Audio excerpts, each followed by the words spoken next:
આમોદમાં નહેર બની હતી જંગલ પાણી વિના ખેતીના સોથ વળ્યો હતો। તંત્રની બેદરકારી સામે ખેડૂતોનો ઉગ્ર આંદોલનનો હુંકાર।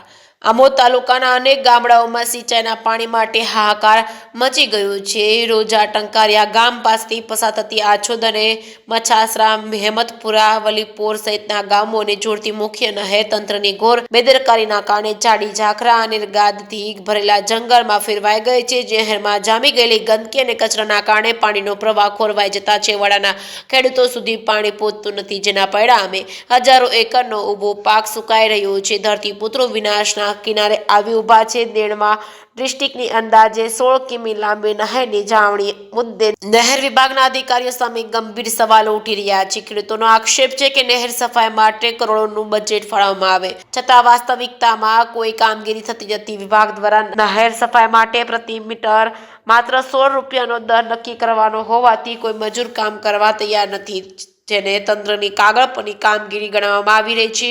વારંવાર લેખિત તેમજ મૌખિક રજૂઆતો છતાં તંત્ર કુંભકર્ણની નિંદ્રામાં હોવાથી ખેડૂતોમાં ભારે રોષ જોવા મળ્યો છે। ખેડૂતોએ તંત્રને ખુલ્લી ચેતવણી આપતા જણાવ્યું છે કે જો આગામી 4 થી 5 દિવસમાં નહેર વાટે પાણી આપવામાં નહીં આવે તો તાલુકાથી લઈ ગાંધીનગર સુધી ઉગ્ર આંદોલન કરવામાં આવશે। જે ગુજરાતી સાથે કેતન મહેતા, ભરૂચ। ઇકબાલ માસ્ટર માંગરોળનો ખેડૂત છું।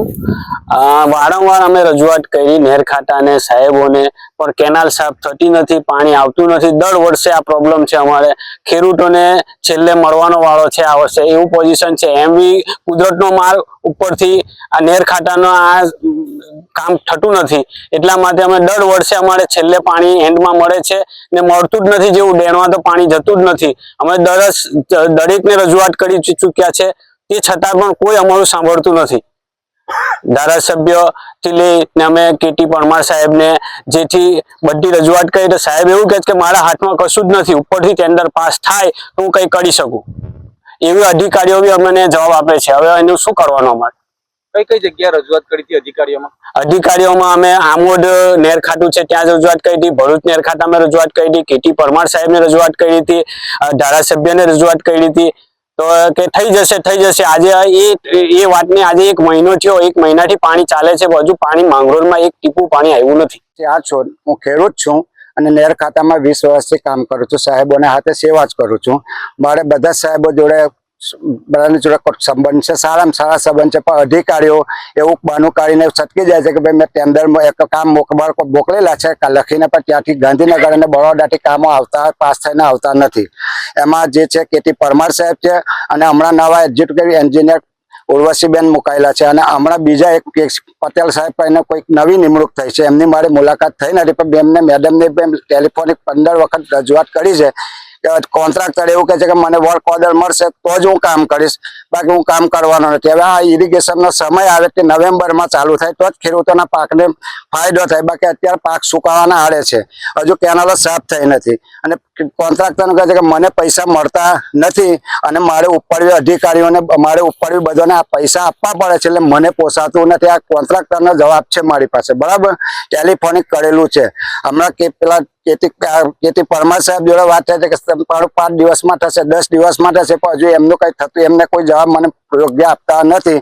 અને ખેડૂતોનો કપાસ છે, ઘઉં છે, મગ છે, તુવર છે, એ બધા પાકો, પછી ઘાસચારો છે, બધા પાકો સુકાવાના આડે છે। 15 દિવસ પછી જો અમને પાણી મળવાનું હોય તો એ પાણીને અમારે કોઈ ખેડૂતને જરૂર, કેમ કે અમારો પાક તો સુકાઈ જ જવાનો છે।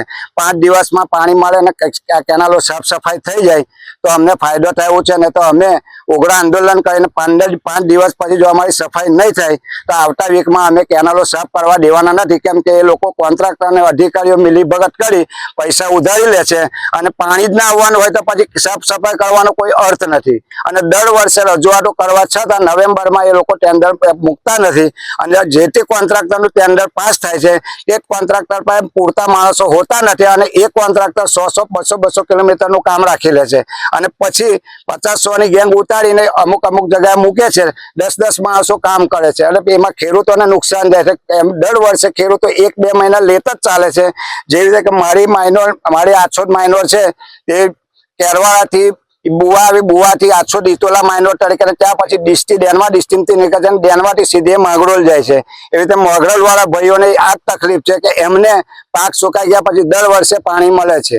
એટલે મારી રજૂઆત છે, મારી દરખાસ્ત છે સાહેબોને વિનંતી કરીને કે આ 5 દિવસમાં મારો કોઈ પણ અમારા માંગરોળ, બચાસરા, આછોડ, ઈટોલા જે કોઈ અમારે તકલીફ છે ખેડૂતોને દૂર કરો તો મહેરબાની તમારી તો આગળ અમે ઉગ્ર પગલાં ભરીશું અને કેનાલ સાફ સફાઈ કરવા દેવાના નથી. કેમ કે અમારે પાણી ન મળતું હોય તો અમારે સાફ સફાઈની કોઈ અમારે ત્યાં બેસવાનું નથી. કેનાલમાં અમારે પાણી માટે જોઈએ છે અને કોન્ટ્રાક્ટરને સાહેબોને એવું કહીએ છે કે બહારની સફાઈ તમે ના કરો તો ચાલશે, પણ અમને અંદરની સફાઈ, ઇનળની સફાઈ કરી આપો તો અમને પાણી મળી જાય. પછી તમે તમારી ફુરસદે 15 દિવસ કેનાલ બંધ કરી દીજો અને પછી બધા ખેડૂતો પાઈ લે, એક પિયત કરી લે, પછી તમે એ સફાઈ પાછી ઉપરની સફાઈ કરજો પાણી બંધ. કે ના અમે તો બધું જ કરીશું તો એમાં વાર બોલાગે છે. એટલે 2 મહિના થઈ જાય છે.